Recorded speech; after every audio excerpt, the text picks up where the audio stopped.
So David, you directed the last three Harry Potter films. Yes. These movies, there is so much expectation and anticipation about them, you know, because the books are so loved and the films are loved as well. What's lovely is that I get a lot of people coming up to me saying, you know, you've been such a part of my childhood and you've been so, you know, and that's just the loveliest thing to hear, and I never get tired of hearing that. And you started as like the Harry Potter's quirky friend, and then you turned out to be the hot guy on Hogwarts. Ron has changed kind of a lot over the years, I think.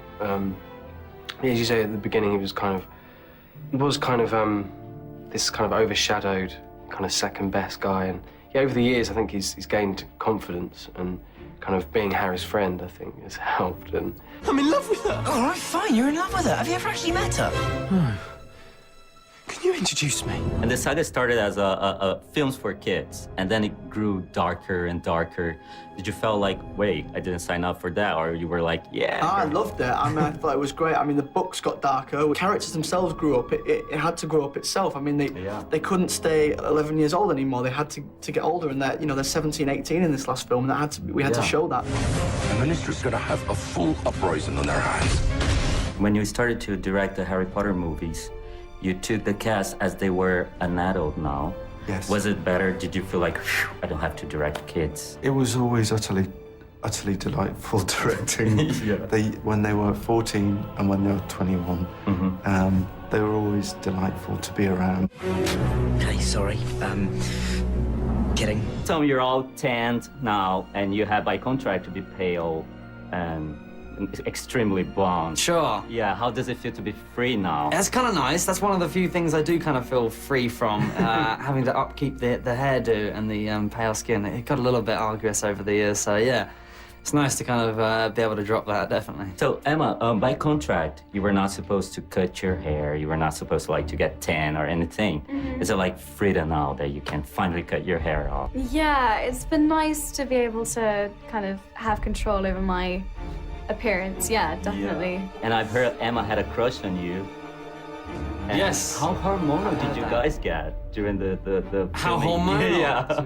Lovely way of asking it. Not very hormonal, I don't think. Not very. No, we're going back a long time now. This is talking about sort of nearly 8 years ago, I think. So, yeah, we're lucky that we've been good friends since, and we can laugh about it now and look back at it. But yeah, it's been a fun 10 years.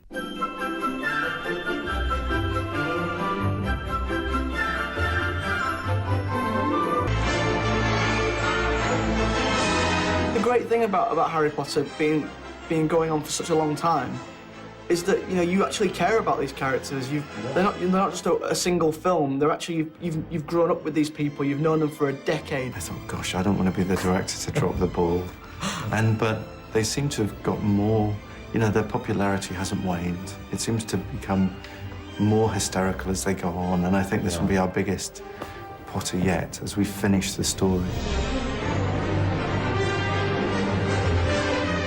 When did it hit you that was the last movie, that you were not doing it again in 2 years?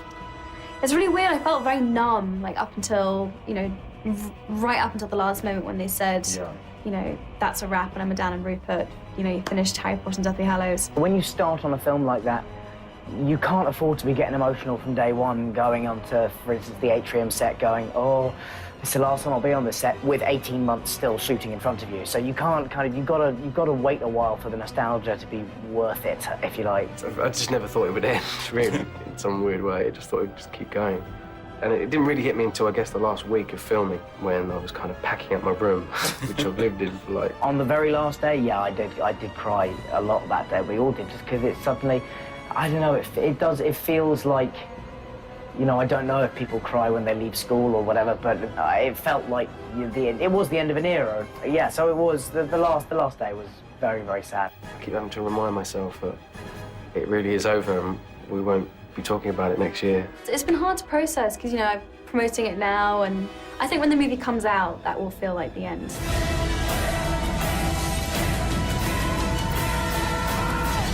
Yeah, what will you miss the most about Harry Potter movies?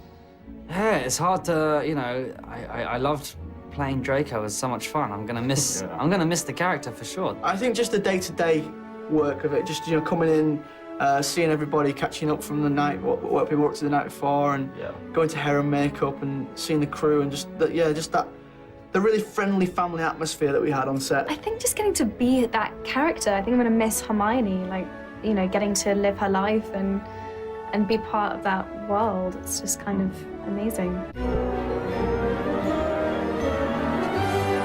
You know, it's just a genuinely lovely thing to have brought so much entertainment and happiness and excitement and inspiration and magic into somebody's childhood. That's a lovely thing to have been able to be a part of. And when you start at that really early age, you know, when we're kids, we don't know what we want to do when we grow up. Is that what you want to do now? It's like, I really even thought about as a kid, you know, I had a few other plans, but such as? one I guess was to be a ice cream man.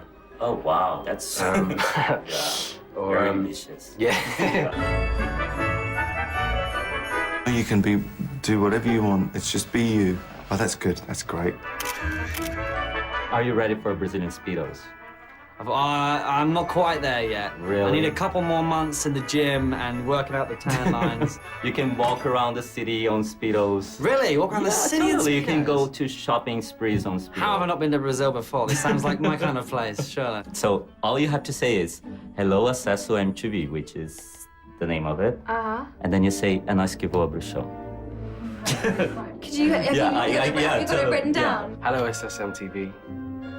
Nóis, bruxao, je fond. No. A nice givora brushon. Yeah, kind of like that. Nóis. Que voa. Que voa. Hello, Acesso MTV. É nóis que voa, bruxao.